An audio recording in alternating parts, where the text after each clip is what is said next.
Welcome back, everybody. Today we're going to be talking about some Weiss Schwarz Azur Lane Volume number 2. But before I begin, to all my Pokemon people out there, I wish you best of luck as you go out there to Walmart. Being Walmart Plus members, I'm not a Walmart Plus member. They pissed me off. But no matter what, good luck out there duking it out for this lovely Snorlax. I know there's other bundles out there, but all I care about is the Snorlax. Look at that dude. He is freaking awesome. So best of luck. Another thing here, TCG player, don't forget to enter this Cyber Weekend. A treasure chest appears at the Cyber Weekend sweepstakes. Win epic prizes. Go ahead and do that. Also, as a reminder, there will be a TCG player store return credit back to you for buying anything November 28th through December 1st. The cool part about that is the fact that, you get to save a little bit in time for the holidays. If you know anybody that loves TCGs or wants supplies, there you go. That's a great way to do it. And I do have an affiliate link, so please see down below in the description if you would like to do so. That way I can give away that money. One of the things that you could spend your money on is SAO Gun Gale Online 2 Premium Booster Box. It is not a premium booster box. It is an extra booster, but that's what it has listed here on TCG Player. Currently $13.64. And there has been some buying on this thing just because the thing has gotten so freaking low. Can you imagine? I didn't ever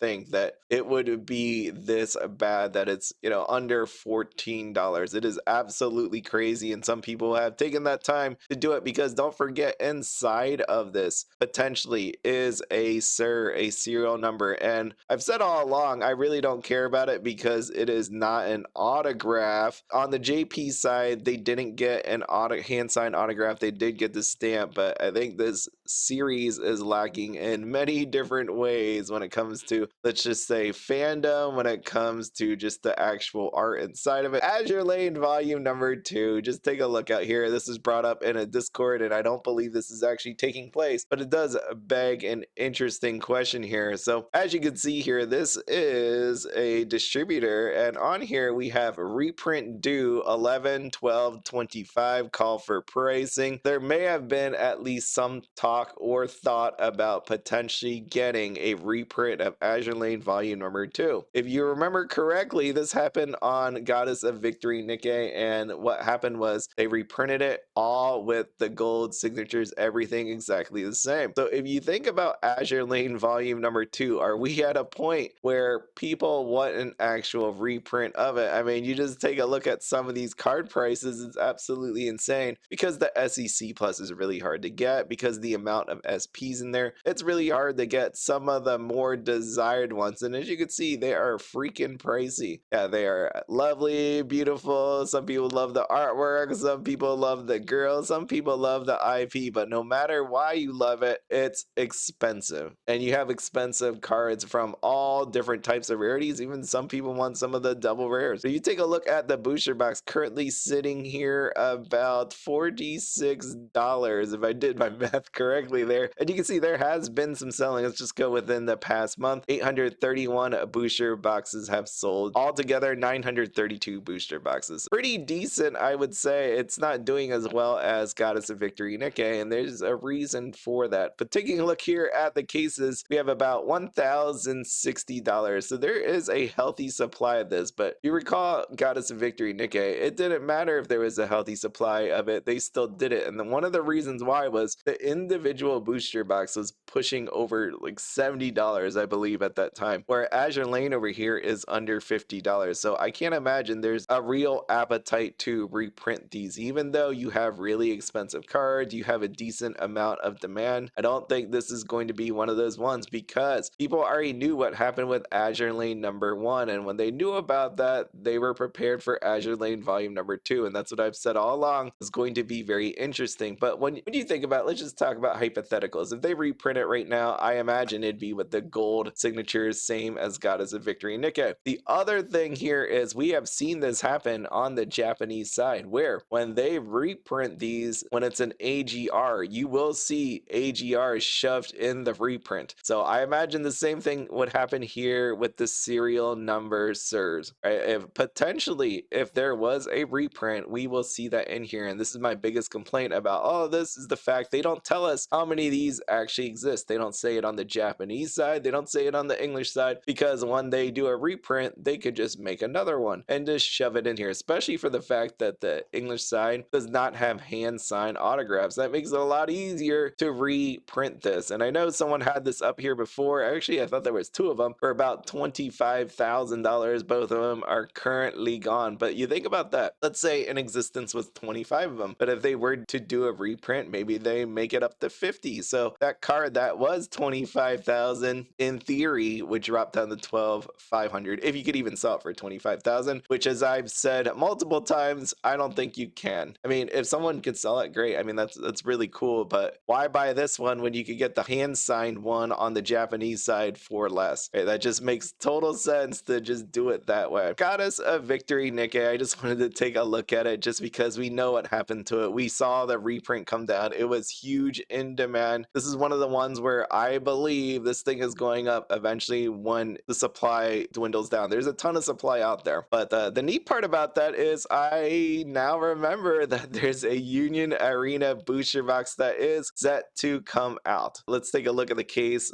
$1,069.90 on the Union Arena side, but if you just take a look, not many have sold in the pre-release period. I hear all the time about people saying a Weiss Schwarz versus Union Arena. I will say right up front that when it comes to the artwork inside of Union Arena versus Weiss Schwarz, there is a humongous difference. Just take a look at this card right here, this box topper foil. Let me just actually click on it. You see that? You see that? This is something I pointed out before. You have a giant text box on the lower half of that person's body, but on the Weiss Schwarz side, you do not have something horribly blocking it. And that just proof enough for me that this is not going to go Union Arena's way. Even though there are some actual really nice cards, you just take a look at this action point card, and it's artwork that we've seen before. So I think if I had to say, if I need to choose between Union Arena or Weiss Schwarz as to collect, I mean, you collect them both. It makes sense. But if there is one that you have to choose from, it's going to be Weiss Schwarz all day. So I definitely want to see how this all pans out when it comes to Weiss Schwarz and Union Arena. Like when the Union Arena come out, does it affect the demand of Weiss Schwarz? We shall see how that goes. If you have any questions or comments about this video or anything else, please let me know down below. But as always, have fun, be happy, and don't spend anything outside of your budget. The other cool part about Azur Lane is it confirmed one other theory for me, and that is you want to buy both